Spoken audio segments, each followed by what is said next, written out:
This is Alan, and it's a drizzling Saturday in Adelaide, South Australia. And as you see, I'm on the hills. There's some mist around, and it's a really therapeutic feeling that I get when I am on the hills, um, making such a beautiful video, spreading the gospel of God.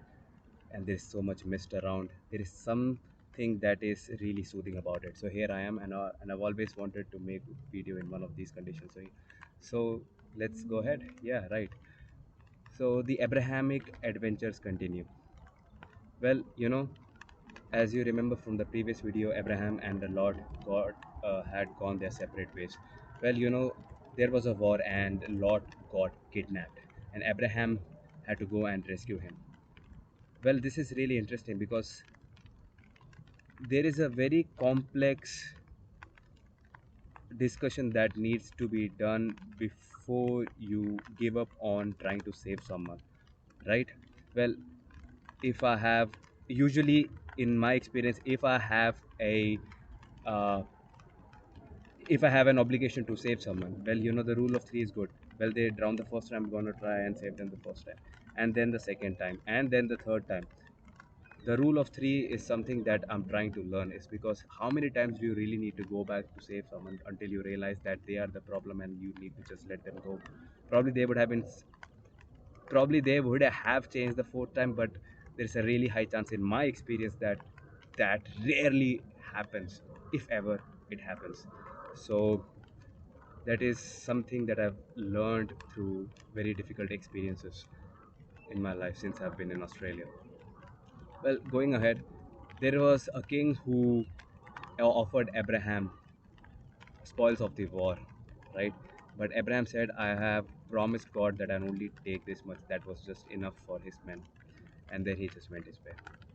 Well, going ahead, Abraham and his wife, Sarai, were still childless. And that is something that actually bothered them, right? Being without a child. So Sarai had suggested Abraham to have a baby with their maid, whose name was Hagar, right? And then, well, Abraham followed his wife's instructions, and Abraham had a kid with Hagar, and that baby boy's name was Ishmael. And Hagar thought, now, since she has given a baby to Abraham, she could get rid of Sarai. Well, that doesn't turn out well, because if you remember from one of my previous videos, never outshine the master. Well, in your life, you do something in a better way than your master or from your superior, let's say, or from your boss. Well, the most stupid thing that I can think I can do in that situation is to be triumph, to showcase my triumph in front of everyone and make the master look stupid. That is a very, very grave amateur mistake that I learned to stop doing in a very hard way, actually. But here we are, right? Well, Hagar did that mistake, and then Sarai got upset, and then she dealt harshly with Hagar, and Hagar actually had to run away from the place of her living, right? Well, she was crying by a well, I think. I don't remember, there was a water source, right? And then an angel appeared here, and then the angel inquired why she was so sad. And then she said, my mistress Sarai has dealt harshly with me, and I can't live there anymore.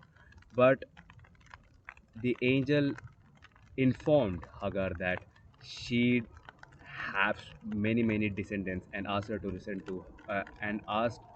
to return to her mistress Sarai's house. Well, she listened to the angel and she went back. Well, going ahead, Sarai and Abraham were childless, as in Sarai couldn't bear a child till now, right? And it really, let's say, bothered them in their soul.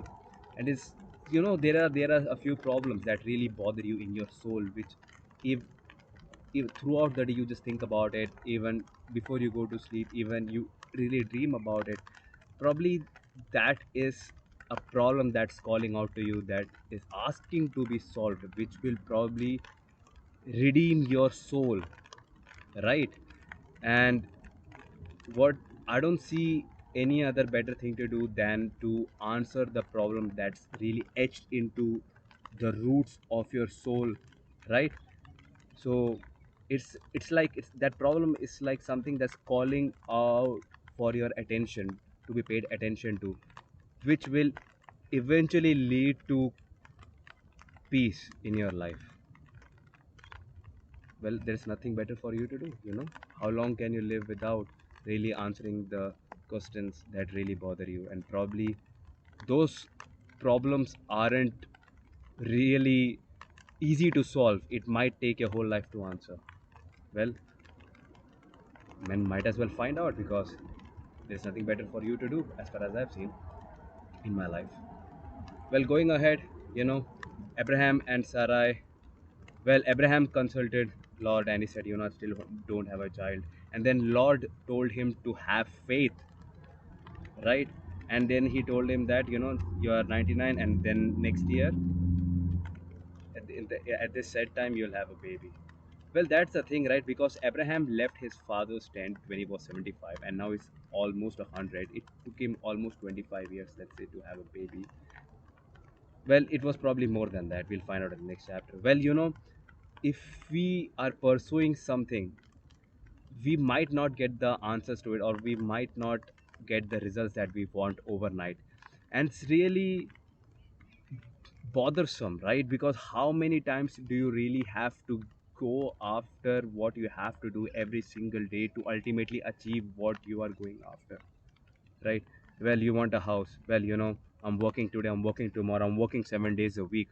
Well, I take no days off, by the way. I'm always working.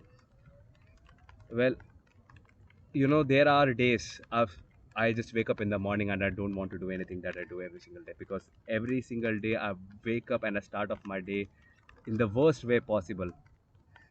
Like, let's say I'll start with very difficult exercises. I'll go for a run. I'll go run for an hour, sometimes for more than an hour. Then I'll do my push-ups and my crunches. You know, there are days that I don't want to do anything like that. But you know what I've realized is, if you did what you were supposed to do, it tricks your mind to thinking that you are having a normal day. That is actually discipline. That This is the benefit of discipline that no one tells you about. If you Let me repeat that. If you did everything that you do on a normal day when you're feeling sad, your brain gets tricked into thinking that you're just having a normal day and everything falls into place and you just feel better. There is a much higher chance that you will feel better by the end of the day. Well, you know, that is faith. Well, and faith can be equated to discipline. It means that you do what you're supposed to do and eventually it just comes to you. And that is the journey that I am on, and many others. Well, thank you guys for listening to me, and have an awesome weekend. Take care.